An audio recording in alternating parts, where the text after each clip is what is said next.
They called him Beast. Not because he looked like one, but because he wanted to be one.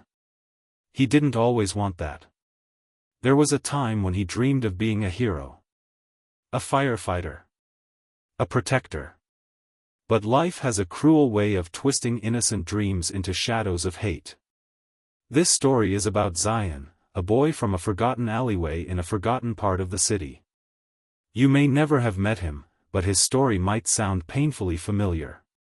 If you've ever felt unwanted, invisible, or crushed beneath the weight of a world that never gave you a chance, then listen closely.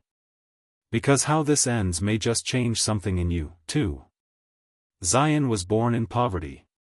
His father died in a factory explosion when he was only 6. His mother, already sick, passed away just 2 years later. Alone, he was passed from one relative to another like unwanted mail. No one wanted the burden. No one wanted him. At age 10, he stopped speaking unless necessary. At age 12, he started stealing. Not because he wanted to, but because he had to. There was no food. No shelter. The only warmth he felt came from the sparks of rage inside him. And by 14, that rage had become his only companion. He hung out with older boys, boys who had scars, not just on their skin, but on their souls.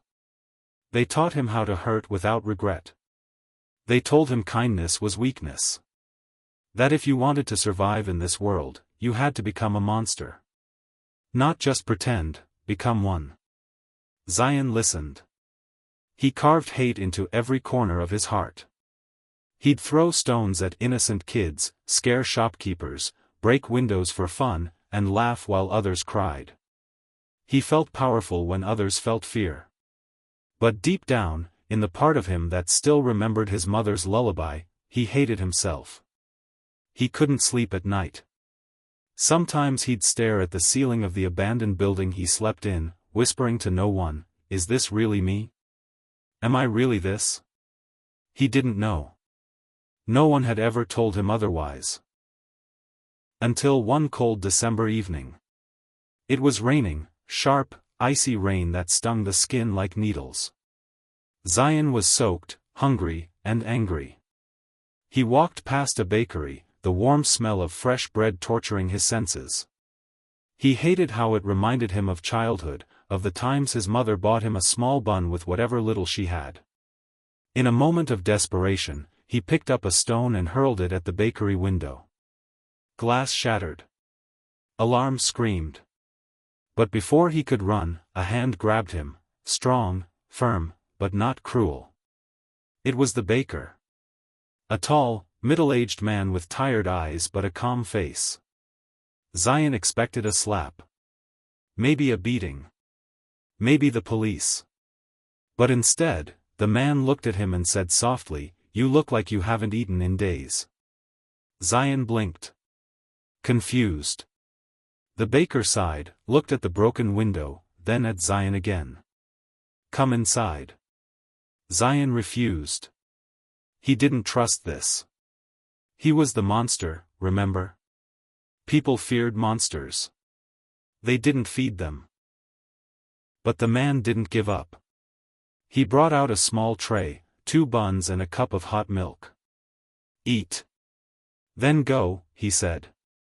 Zayan sat in silence on the sidewalk, steam rising from the cup in his hands. He didn't cry. He didn't say thanks. But something melted inside him.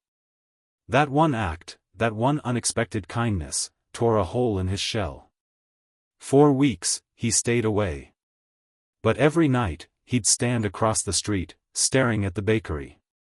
One day, he returned. Not to break anything, but to clean the glass he broke. The baker said nothing. Just handed him a cloth. And that became their routine. Slowly, Zayan started helping around the bakery. Sweeping. Carrying flour. Washing dishes. The man still never asked questions.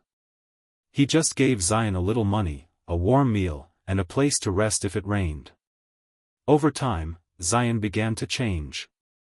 He started to see the world again, the laughter of children, the hope in strangers' eyes, the music of life he once tuned out. He began speaking more. Laughing. Even dreaming. One night, as he wiped down a table, he asked the baker, "Why didn't you call the police that day?" The man looked at him and smiled. "Because someone once did the same for me." That was the moment Zayan realized something important. Kindness spreads like fire. But unlike fire, it doesn't destroy, it heals. Years passed. Zayan finished school with the help of the baker, whom he began calling Uncle Karim. He started working full-time, and later opened his own little cafe, named The Second Chance. It became a place where runaways, troubled kids, and lost souls could come without judgment. Just like he once did. He never forgot what he almost became. A monster. But that's what makes his story so powerful.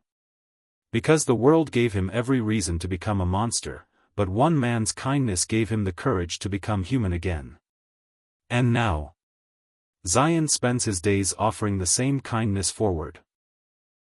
So if you're watching this, and you feel like the world is pushing you into darkness, remember this. It only takes one act of kindness to rewrite your story. Be that act. Or receive it with an open heart.